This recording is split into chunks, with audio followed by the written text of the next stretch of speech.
Alright, how's it going, everyone? This is Anon. This is financial advice for entertainment purposes only. Alright, get things started. Let me do this. I think I grabbed a screenshot that I want to share. Alright, let's see if I can find it. So if I can grab this here, it'll take a second.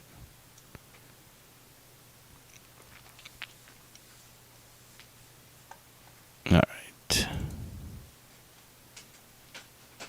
So Morningstar did update. What's up, Earthium? What's up, bud? What's up, Jerry? How are you guys? I have a bit of a cold.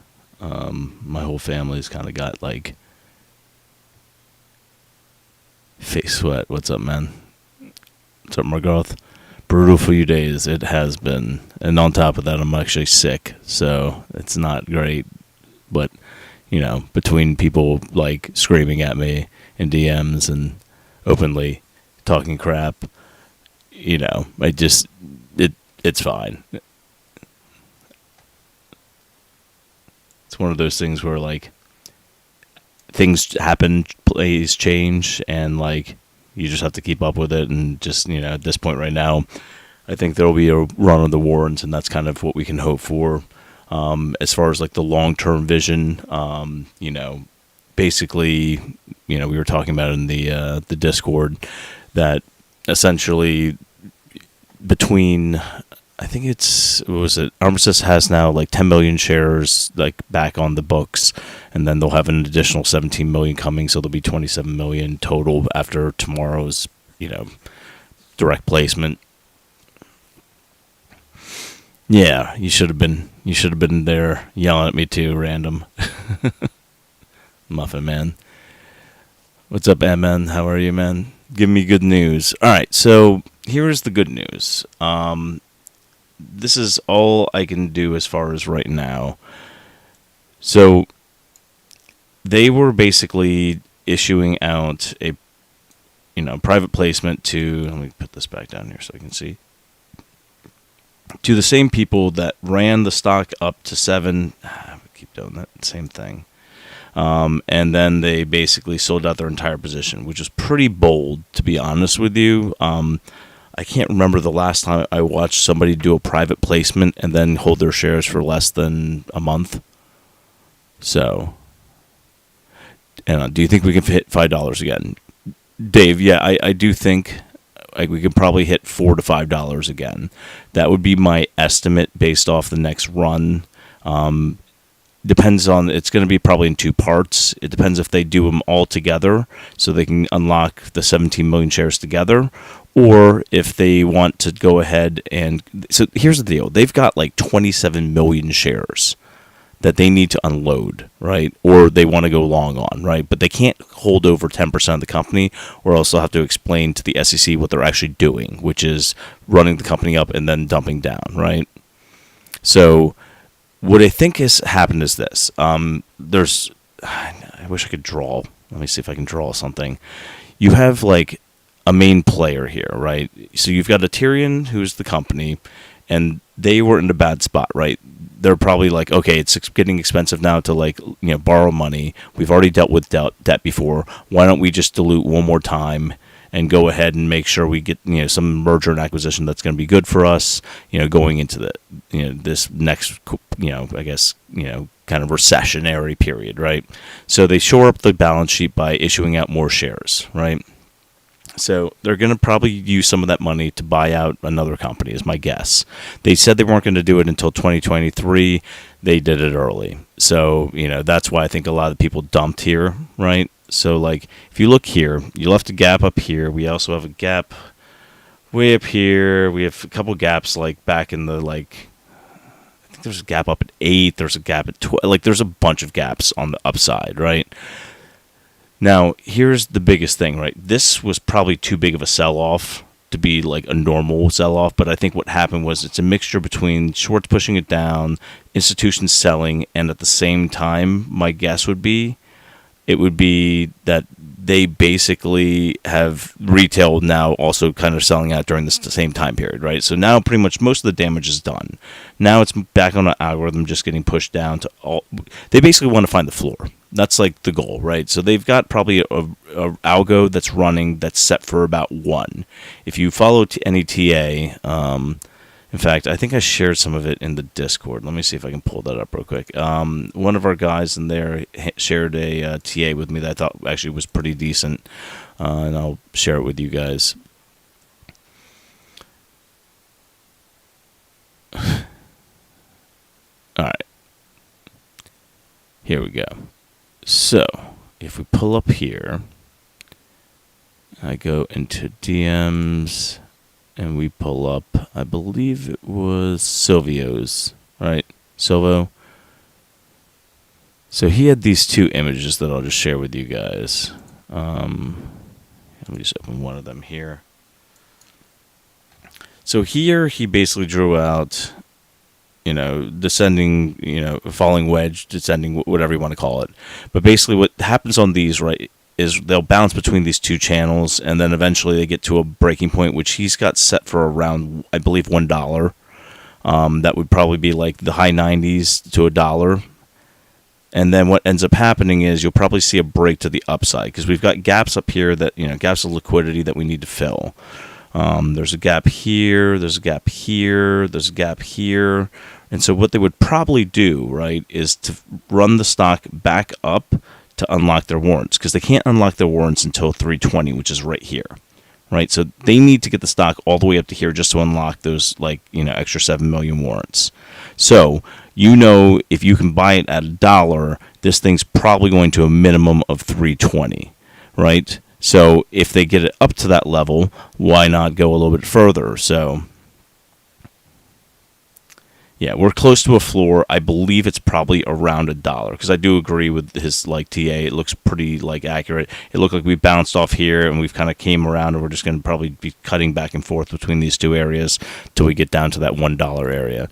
And I'll show you. And it literally almost bounced off this this line. So, and I think eventually we did hit that line, and then we bounced off of it, and then we've kind of just been kind of chilling back. So we haven't gotten down all the way to the $1, but we are sitting here at the 120s, right? And then we got down to the teens here. So my guess will be in the next couple of days leading up to earnings. And if you notice where this is heading towards, right? It's basically heading towards earnings. So what would probably be would make the most sense, I should say, is that they essentially go through here. They bounce around, right? Just, trying to shake out as many people as they can. And then they have some sort of surprise where they announce, a merger or something on earnings during the earnings call. And then what ends up happening would be it flies, right? And then everyone's like, oh, this is, great, and they'll go back to okay, well, now we're sitting back here in the 3s. People are excited, and, they're going to start unlocking those warrants. That'd be my guess what ends up happening. So this would be sometime probably in November. That would be my guess. So, yeah, a falling wedge part doesn't go to the point most of the time. Yeah, it should break out sometime before then, but I'm just saying it is kind of ironic that it's leading up to earnings. So it could go right before, it could go after, but at this point right now, I don't think that there's anything there. But yeah. So I mean, if you want to look at for example, hold on, the TA side, how do I get rid of that? Pull it. There we go. So if we want to look at the other side of this, if you want to look at fundamental side, right? So Morningstar updated their thing after the dilution. So before the fair value was 7. Now after they're going to issue out all these other shares, basically they cut it down to 428 would be quote unquote fair value. And buying it under 169 would be the best price possible. So if it gets down to $1, that'd be pretty close to pretty much anything under right now is a 5-star buy in their eyes. But it basically it's saying that ATER's right now at a 73% discount, right? So there you go.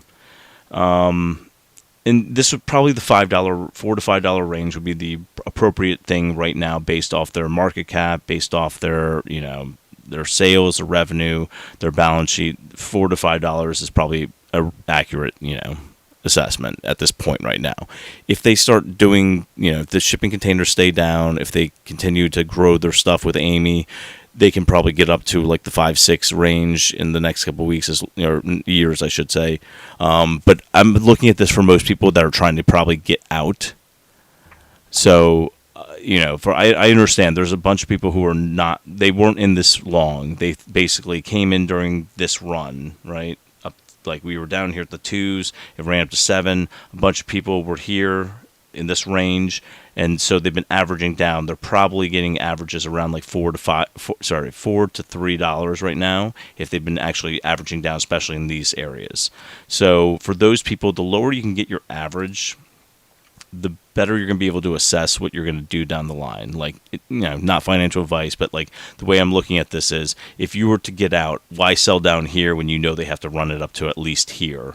So, they don't have to do it in the next couple weeks. They can, wait a couple months if they want. They did something really bold, and I'll kind of explain to you guys what they did. So Armistice Capital, right, in March, right here, said, okay, we're going to do a private placement with you guys. And so Ethereum's like, great, let's do it. So they issue out shares, right? Is this March? Let me see. I can't really see the dates, but I'm guessing this is close to March because this is earnings here, right? So, or was this? No, yeah, this is the secondary run. So what ends up happening is they issued out shares around here, right? Like Marchish. And then in April, this is April, it starts running.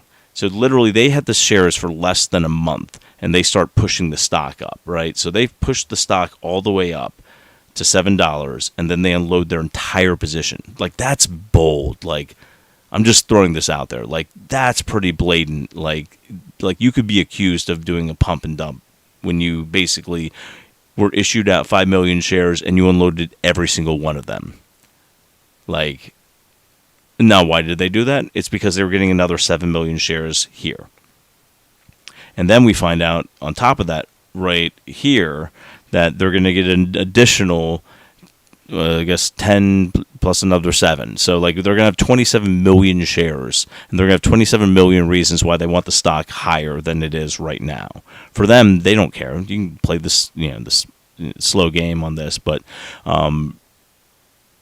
Dave says, I was hoping to 9 on the last run, break even, never sold at 7. Yeah, and I was going to say, I mean, if you can get your average down. So imagine this. I don't know how many shares you have. I don't know what your position size is. But, if you're able to basically, if you had a $9 average and you start buying at $1, it will bring down your average pretty significantly. The thing that sucks is it always feels bad to buy at the bottom because you're like, is this thing ever going to stop going down? And this is not financial advice. This is just how everyone feels when they're basically having to average down on a stock that's just been doing nothing but bleeding. So, like, I get it. But at the same time, if it can lower your average down to basically where the warrants are, you'd be in a much better shape than you would be if you were to basically just keep a $9 average. And you might have to hold years then before you saw the stock come back up to that range. All right, so do you think DTC will dilute short term, and what about the crazy 7% that's up in after hours, the next day it's still bleeding? Okay, so Jonathan, in after hours, basically that's the only time where, like, there's still an algo. Basically, they put up, like, guardrails, right? So, like, your couple shares can literally send a stock up, like, 15% just on, like, literally, like, 50 shares if nobody else is trading. Like, if you mess with the bid ask, you basically can make a stock jump around, especially one that has such low liquidity like DTC. So DTC is one of those weird stocks that, like, honestly, like, it's been getting no volume. Like, it traded less than 300K shares today. Like, it's been getting no volume for a long period of time. There's right now no retail interest. There's no institutional interest. So it's literally trading on, like, algos, just trading stocks back and forth. And basically, if they wanted to send it down, they can send, like, 10,000 shares to drop it down over a course of a day. And they'll drop it down, sometimes, a couple cents. And it's fine. That's what they do. If there was actually any buying pressure, like if you actually see right here, like where there was some volume, I mean, you went from basically you went up $2 a share in a day, in a single day. Like, I mean, I'm just throwing this out there. Like the range on this was like $2, right? That's crazy. And that was only on 3 million shares. Like, we're talking about nothing. Like, some of these stocks trade, and this doesn't have that much liquidity. Like, I can't even remember the last time there was anything, like any volume on this. I guess it was up here. Like this one, it traded, I guess, back when it was $22 a share, it traded like 10 million shares. But like since then, the highest it's traded has basically been like 3 million shares, and it's done it a couple times. It's just a stock that doesn't have a lot of liquidity. So like you could see this stock legitimately if like all of a sudden people were just buying into it and they, these market makers had to like scramble, you would see it fly because like there's not a whole lot of shares out there. So like the bid ask gets really whacked out, and like you can see the stock run 30-40% on like 500,000 volume. Like it's crazy. So but this is one of those things where like everyone's kind of like, well, like it's an outdoor like apparel stock, and we're going into a recession. But if you look, like most people's averages, like this thing's right now, I mean, this might be the quadruple bottom. I don't like, every time it gets down here it just bounces.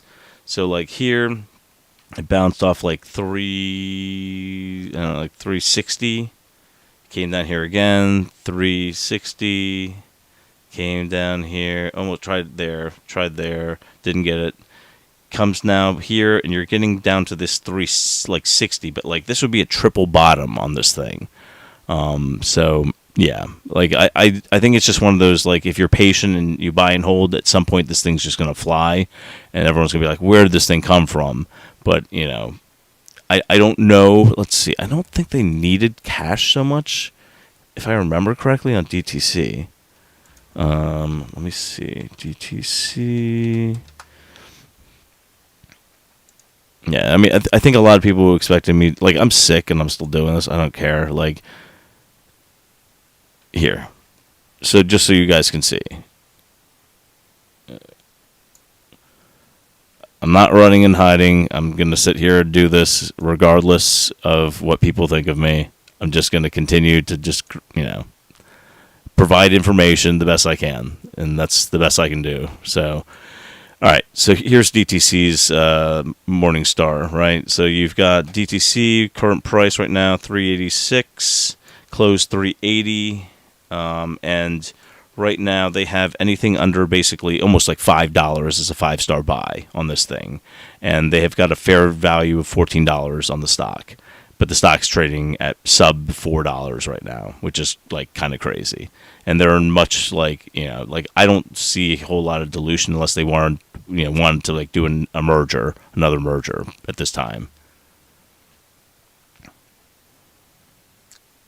Just don't sneeze a blip on the screen. Start talking about it. Hot shot. Yeah, I won't do any of that. But yeah, I mean, I'm just gonna keep buying DTC and a couple other stocks when all these things are down, and I'm just gonna be patient with it. I'm gonna try to get my averages down, and then at this point, like sometimes you can't do everything as far as like there's not a whole lot I can do. I can't keep Ethereum from diluting. I can't I don't have that control.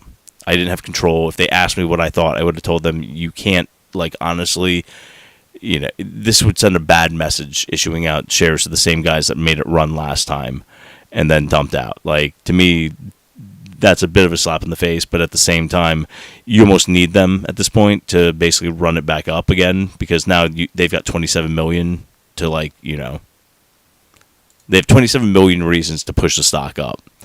So you basically gave these guys a whole bunch of like power to play with your stock. So thanks, CJ. Appreciate it. Here's 2 ATER shares. Thanks, brother. Appreciate it. Yeah, I mean, I've taken a lot of slack for this, but I mean, in some of it's deserved, because to be honest with you, I didn't think Armistice, who had just got issued shares, was going to dump their entire position at the top. Like, so they kind of fooled me because I thought that would be pretty bold to dump out, like, you had just gotten these shares issued and then you literally pushed up the stock and unloaded your entire $5 million. They had the highest position in Ethereum at the time. Like, that's kind of crazy. So I don't know. I've never seen that before where somebody was that brazen to just be like, yeah, we're just going to push this up, dump our entire position, then wait around until September and just do it again. Like, okay, SEC, way to look. But yeah, that's one of those things where I didn't see that coming, and it just didn't occur to me that was going to be a thing where those guys were going to go ahead and say, we've had the stock for less than a month, let's just go ahead and dump our entire position. Like, that usually doesn't happen, especially with private placements, because you like went to the company and you said, hey, listen, let's do a deal, we'll give you some cash, and you give us stock. You don't normally see them turn around and sell the entire position in a month. Like,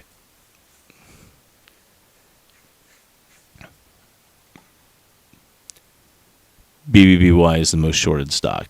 That's probably true. I can take a look and see. I think I have Fintel. Give me a second. But that would make sense. I mean, at this point right now, they've got a reason. Everyone right now is down on BBBY, and it will probably hit a spring at some point and go back up. And when you start having like hedge funds and institutions like tell you what the stock price should be and you should sell, you're usually onto something pretty big. That's at least what I've seen. The more FUD that comes out and the more like they basically like, you should not own the stock. That's what happened with GameStop before it ran. And I think there's a reason why they issued out an ATM, is because they know it's going to run at some point. And that's what GameStop did it as well. I think they did it more when it was like actually squeezing, but like these guys I think are well aware of what's going to happen, especially because Cohen was on their board. So I think what will end up happening is these guys will probably someday pump, and they'll probably issue an ATM into it. So it's not going to be like a parabolic one like GameStop's, but it will at least raise up cash for them. So if you get your average down, you're long on them, it could be enough to like kind of at least put them in a better spot. But yeah, when like Goldman's saying it's worth $2 and you should sell, and everything is FUD, that's all you see with every single one of these like owned, Motley Fool, Market Watch, like when every single one of them is bad news, this is horrible, you should, indefensible, like that's how you know there's something going on. Because you're right, Bed Bath & Beyond is a turd. It is. It's a turd. But if enough people buy and hold that turd, it does do weird things.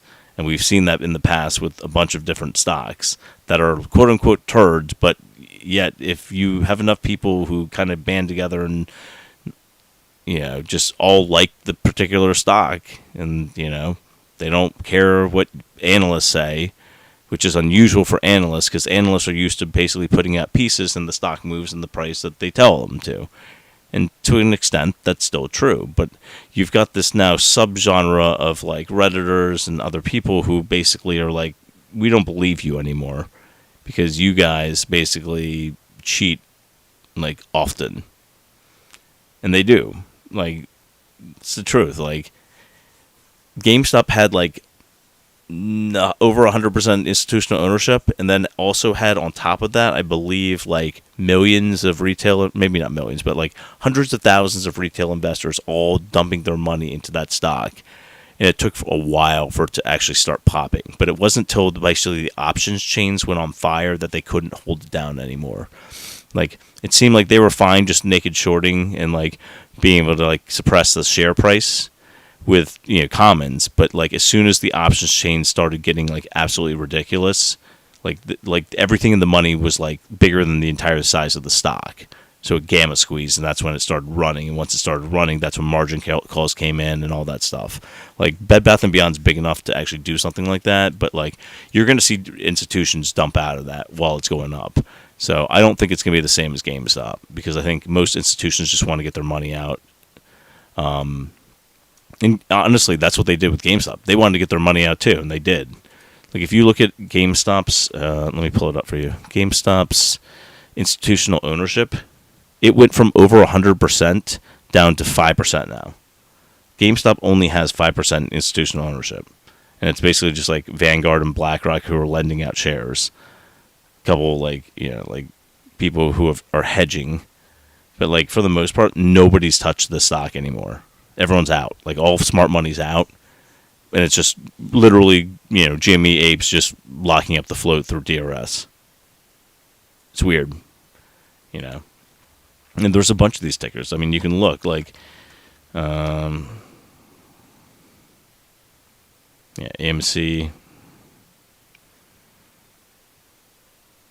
Are we actually looking at AMC or APE? Let me see if there's a difference.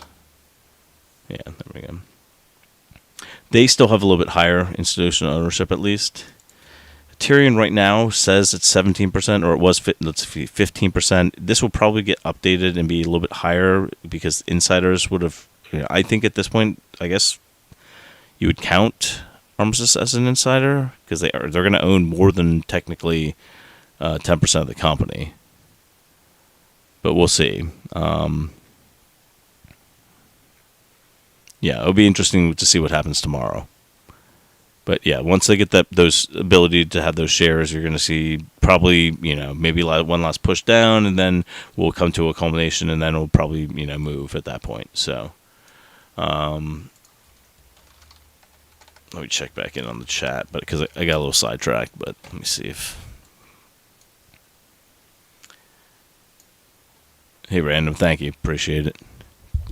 Pair character doing a classic mic drop.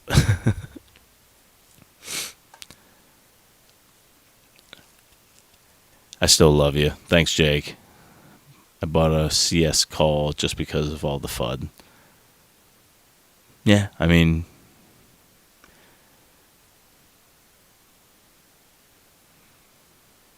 are you saying call spread? Is that what your CS is? A lot of FUD. Yeah. I mean, listen, BBBY, their balance sheet's not great. Like, I mean, you can look in it yourselves. You can take a look, and it's, nothing's great with it. But, everybody was convinced that Cohen was going to sell. And, I told everyone my biggest issue that I had with when I first saw the news and the huge drop, right? It happened here in After Hours, right? Or maybe it was this one. I can't remember. One of these two, and maybe in this one. What ended up happening? Oh, Credit Suisse. Okay. So, between this drop right here, I told people that I believe that this seemed out of character for Cohen. I didn't think he sold. And then we got the news the next day that he sold, and it dropped more. It was like one of these days. I can't remember exactly which one. But the biggest thing that I, regret about that is, I'm just going off his track record. Because at that point, he hadn't dumped out of anything. But, I said it's possible that maybe he and the board got into a disagreement about how things would have gone, and he wanted to, yeah, this was the Cohen squeeze then sale. I don't know if it was this I meant to put it in there. I don't know if I can move that. Can I move it? Duplicate. Nah, I'm just going to leave it alone. Maybe I put it up here for this. Yeah, but this was like the Ryan Cohen, people were speculating that BBBY was going to buy Bye Bye Baby. So, yeah, and I told you guys I'm not an expert. I don't know for a fact that was going to happen. I just said it's out of character for him because in his past he buys and holds things pretty much. He bought and hold Apple. He buys and holds his Chewy company. He bought and held GameStop. He bought and held up until a point BBBY. So, I don't know what happened between him and the board that made him basically step down and remove all his shares. But, it is what it is. Pair character lifting some weight saying keep it up. Thanks, guys. Appreciate it. If it makes you feel good, I'll at least buy more shares of Ethereum with them. So at least it's going somewhere. All right. So, do you guys have questions like overall market? Obviously, the SPY jumped up today. It's one of these things where it's like it's just so choppy right now. I mean, we were down here before at the 360 level, right? We went a little bit further down.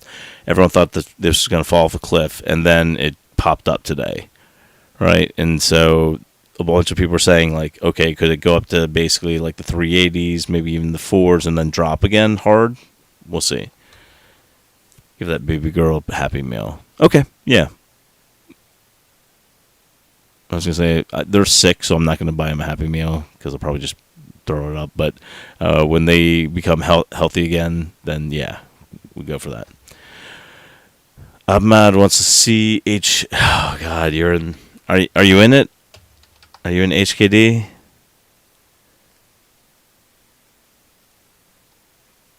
Oh, yeah, that's not the same one, right? No, it is the same one. Okay.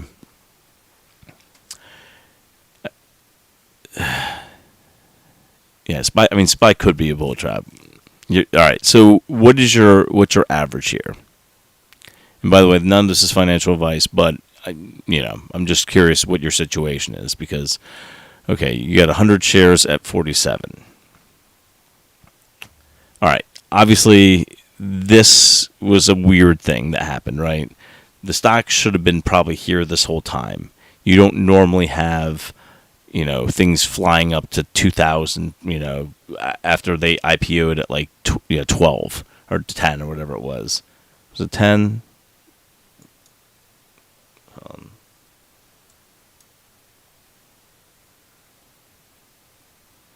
Can we put that in there? Let me see. Give me a second. I'm trying to pull over, figure it out. Let's see. Can we pull over this and close that? Live news, no trader. We don't need that. Okay. Let me see if this works. Can I close that or move that over? There we go. I got it. All right. So let's take a look at this thing, especially in the last. So this stock, right? When it pushed up to these like silly levels, especially on the last run, right? So this was insane. Like it's not going back up there. Even I don't care if there was gap. I don't even think they left gaps. Did they leave gaps up there? I don't think so. So basically, this I believed happened because it was basically China moving billionaires' money out into the U.S. and they basically just dumped it into these IPOs and then got people to buy them and then they sold out of their shares and got basically into the U.S. market that way. Yeah, that's what I've been saying for weeks. Is my theory basically is that they've been doing these basically little pump and dumps into these IPOs, basically to move Chinese money out of communist China and into the U.S. markets. And maybe that's an agreement that they made with some of the smart money in the United States, because they kind of have to do backdoor dealings, because obviously if the Communist National Party found out about it, they would probably be very upset. But once the money's out and maybe these guys are stateside, then they can't really touch them. So now the question is, all right, let's look at this company just as a company and see what they're actually worth. All right, so they've got a tiny float. And people are like, oh, this was a short. It wasn't a short squeeze. It was literally just Chinese billionaires slapping the ask and raising the price up as high as they can just to get money into this thing and then be able to sell. Like, it was getting crazy volume. It was getting, like, none of the stuff makes sense. Right? So they're saying that their shares outstanding are 185 million, but their float is 16 million. All right, and so they have cash flow positive on their quarterly operating. They IPO'd, right, at 780. 16 million shares.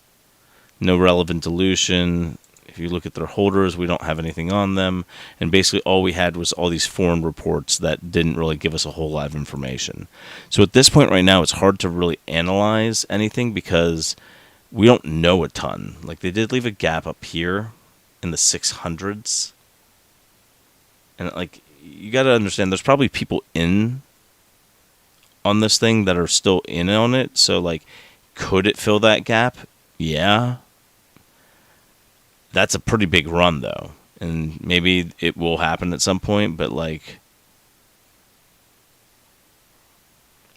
let's see what their actual stats look like, though.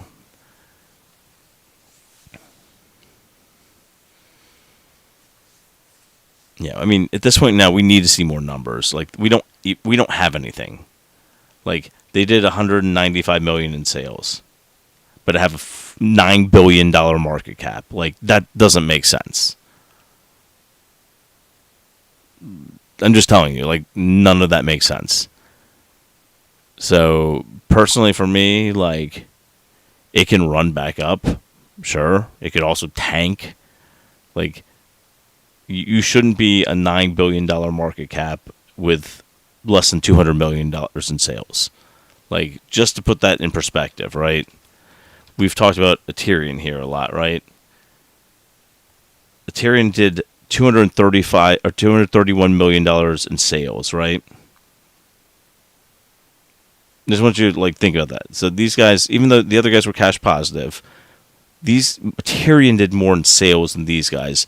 The difference in market cap is they have a $9 billion market cap at this point right now. ATER has a, like, 79. What's its market cap now? Oh, market cap, they're saying 126 million. Have they issued out the shares already? Maybe they have. We'll see. I'll have to look for filings to see if that's true. But either way, I was going to say, tiny. Like, this one has a higher sales, and yet its market cap is, you know, a tiny fraction compared to what, you know, HKD's is. So right now, until we get numbers, none of this stuff makes sense. But, you know, they do have a gap to fill up here in the 600s. You know, if you want to take a long shot, I wouldn't put a lot in it personally. For me, if I, you know, not financial advice, but I wouldn't put a ton in. But if I want to do like a YOLO thing and just hold a couple of shares and see if this thing ever fills, you know, sure, if that's what you want to do. To me, I don't have enough information to make an educated decision off this. So, like, I can tell you, I wouldn't put a ton, but, you know, if you're fine with like 100 shares at that, like, you can play with it. You know, sure, there's a gap up here, and at this point right now, I don't see any gaps down here that haven't filled already. So there you go.